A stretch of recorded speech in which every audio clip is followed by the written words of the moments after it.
Morning to all of you. Welcome to online class of social science. Today we will continue civics chapter 6 page number 70.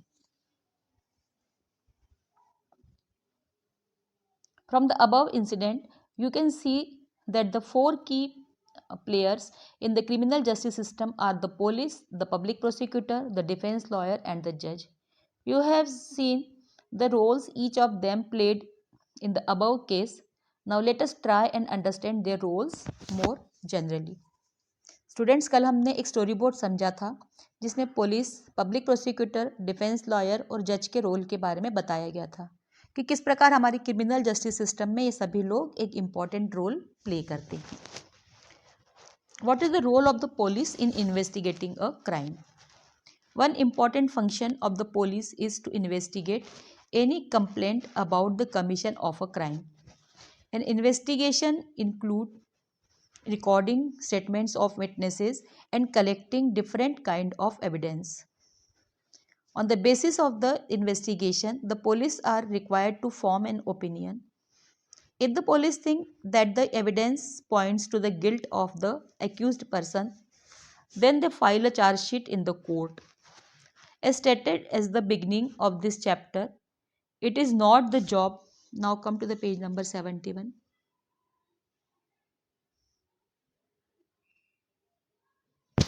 of the police to decide whether a person is guilty or innocent. This is for the judge to decide. Police का एक important काम होता है कि किसी crime के बारे में मिली सूचना को इन्वेस्टिगेट करना. इन्वेस्टिगेशन के लिए विटनेसेस के बयान, स्टेटमेंट रिकॉर्ड किए जाते हैं और सबूत कलेक्ट किए जाते हैं. इस इन्वेस्टिगेशन के आधार पर पुलिस अपनी ओपिनियन बनाती है. अगर पुलिस को ऐसा लगता है कि एविडेंसेस से आरोपी का दोष साबित होता दिख रहा है तो पुलिस कोर्ट में चार्जशीट फाइल करती है. यह तय करना पुलिस का काम नहीं है कि कोई आरोपी अपराधी है या नहीं. यह तय करना जज का काम है.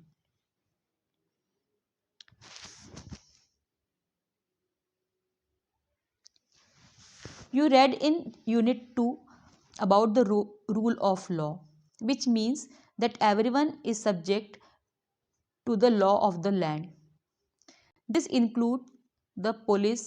Therefore, police investigation always have to be conducted in accordance with law and with full respect for human rights.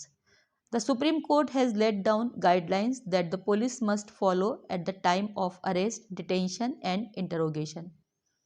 The police are not allowed to torture or beat or shoot anyone during investigation.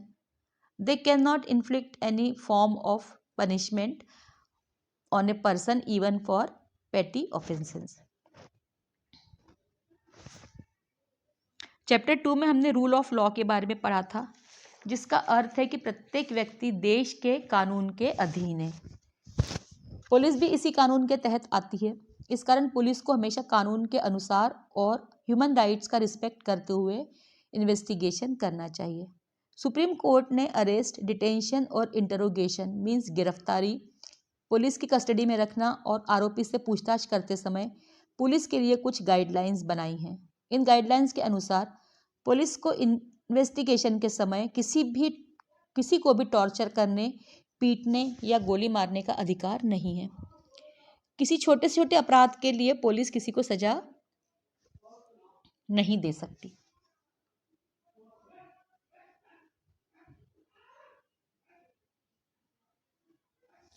Article 22 of the Constitution and criminal law guarantee to every arrested person the following fundamental rights.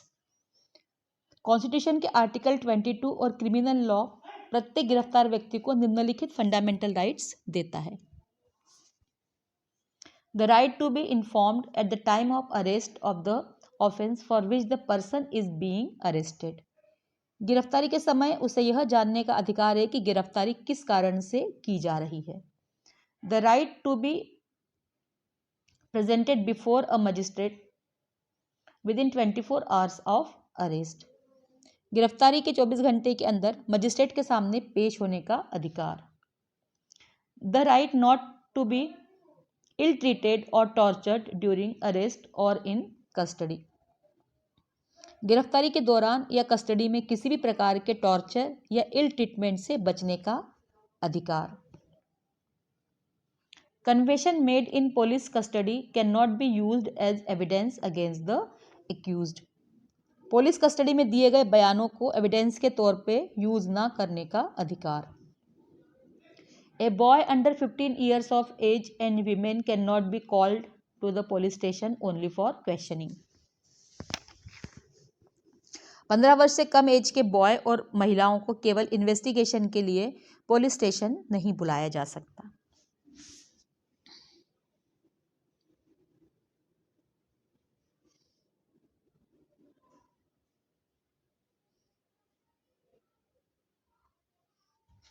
The Supreme Court of India has laid down specific requirements and procedures that the police and other agencies have to follow for the arrest, detention and interrogation of any person. These are known as the D.K. Basu guidelines and some of these include. Supreme court ने किसी भी व्यक्ति की arrest, police custody और interrogation के बारे में police और दूसरी एजेंसीज के लिए कुछ खास रिक्वायरमेंट्स और प्रोसीजर्स तय किए हुए हैं. इन्हें डी के बासु गाइडलाइंस कहा जाता है.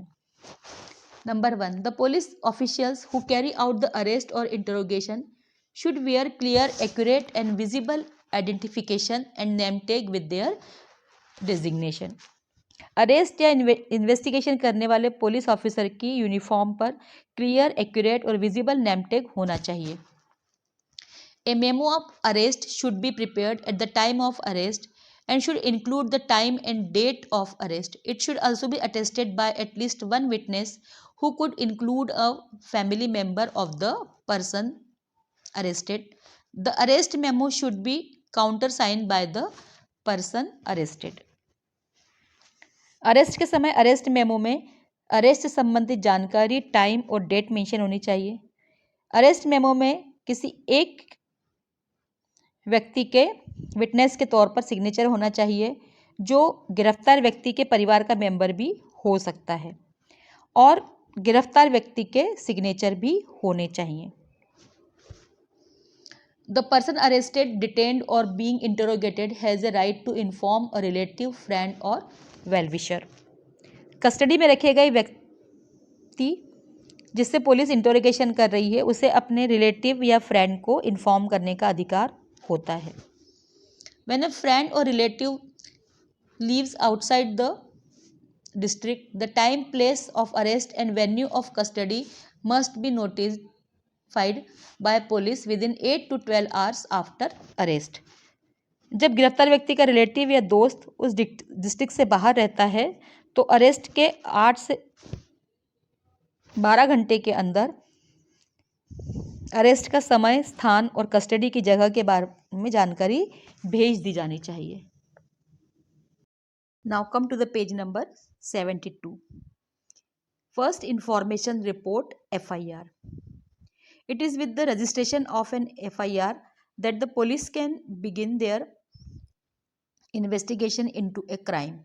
The law states that it is compulsory for an officer in charge of a police station to register an FIR whenever a person gives information about a cognizable offense. This information can be given to the police either orally or in writing. The FIR usually mentions the date, time and place of the offense, details the basic facts of the offense including a description of the events. If known, the identity of the accused person and witnesses is also mentioned. The FIR also states the name and address of the complainant. There is a prescribed form in which the police registers an FIR and it is signed by the complainant.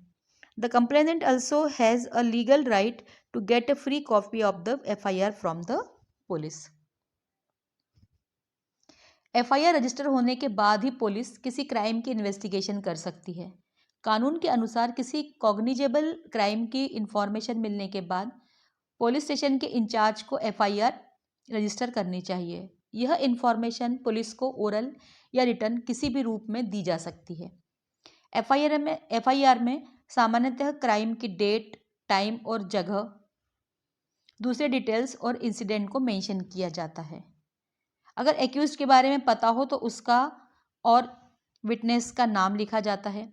शिकायतकर्ता का नाम और पता लिखा जाता है। Police के पास एक फॉर्म होता है जिसमें एफआईआर लिखी जाती है, जिस पर शिकायत करने वाले के सिग्नेचर होते हैं और शिकायतकर्ता को एफआईआर की एक कॉपी फ्री ऑफ कॉस्ट प्राप्त करने का अधिकार होता है।